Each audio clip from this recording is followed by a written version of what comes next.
Hello, I'm Cullen Coleman, and welcome to Historical Humans Reads, where we take primary sources and bring them to your screen. Today we are reading an excerpt from the 1903 Jack London short adventure novel, Call of the Wild. Set during the Klondike Gold Rush of the late 19th century, Call of the Wild follows the journey of a dog named Buck from a pampered California life to life as a wild Arctic dog.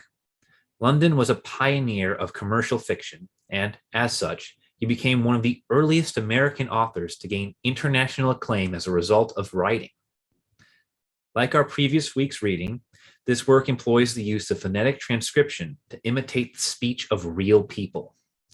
Before we begin, we at Historical Humans would like to provide a trigger warning for our audience, as this work does contain depictions of graphic violence. As such, this video may not be suitable for all viewers. With that, let's begin. Buck's first day on the Daya beach was like a nightmare. Every hour was filled with shock and surprise. He had been suddenly jerked from the heart of civilization and flung into the heart of things primordial. No lazy, sun-kissed life was this, with nothing to do but loaf and be bored. Here was neither peace, nor rest, nor a moment's safety. All was confusion and action, and every moment life and limb were in peril. There was imperative need to be constantly alert, for these dogs and men were not town dogs and men, they were savages, all of them, who knew no law but the law of club and fang. He had never seen dogs fight as these wolfish creatures fought, and his first experience taught him an unforgettable lesson. It is true, it was a vicarious experience, else he would not have lived to profit by it. Curly was the victim. They were camped near the log store where she, in her friendly way, made advances to a husky dog the size of a full-grown wolf, though not half as large as she. There was no warning, only a leap in like a flash, a metallic clip of teeth, and a leap out equally swift, and Curly's face was ripped open from eye to jaw. It was the wolf manner of fighting, to strike and leap away, but there was more to it than this. 30 or 40 huskies ran to the spot and surrounded the combatants in an intent and silent circle. Buck did not comprehend that silent intentness, nor the eager way with which they were licking their chops. Curly rushed her antagonist, who struck again and leapt aside. He met her next rush with his chest, in a peculiar fashion that tumbled her off her feet. She never regained them. This is what the onlooking huskies had waited for. They closed in upon her, snarling and yelping, and she was buried, screaming with agony, beneath the bristling mass of bodies. So sudden it was, and so unexpected, that Buck was taken aback. He saw Spitz run out his scarlet tongue in a way he had of laughing, and he saw Francois swinging an axe, springing into the mess of dogs. 3 men with clubs were helping him scatter them. It did not take long. 2 minutes from the time Curly went down, the last of her assailants were clubbed off. But she lay there limp and lifeless in the bloody, trampled snow, almost literally torn to pieces, the swart half-breed standing over her and cursing horribly. The scene often came back to Buck to trouble him in his sleep. So that was the way. No fair play. Once down, that was the end of you. Well, he would see to it that he never went down. Spitz ran out his tongue and laughed again. And from that moment, Buck hated him with a bitter and deathless hatred. Before he had recovered from the shock caused by the tragic passing of Curly, he received another shock. Francois fastened upon him an arrangement of straps and buckles.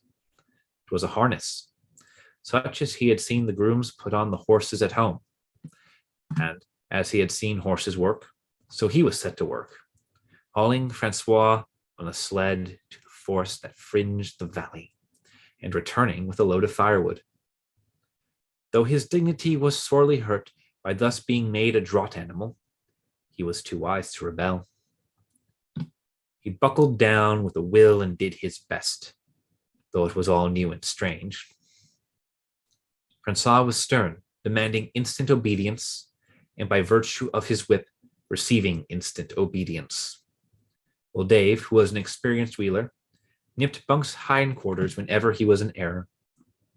Spitz was the leader, likewise experienced, and while he could not always get at Buck, he growled sharp reproof now and again, or cunningly threw his weight in the traces to jerk Buck into the way he should go.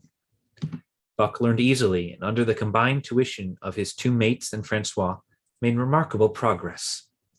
Ere they returned to camp, he knew enough to stop at hoe, and to go ahead at mush, to swing wide on the bends, and to keep clear of the wheeler when he loaded sledge shot downhill at their heels. "Trever good dogs," Francois told Perrault. "Dat Buck, him pull like hell. I teach him quick as anything." By afternoon, Perrault, who was in a hurry to be on the trail with his dispatches, returned with two more dogs. Billy and Joe, he called them.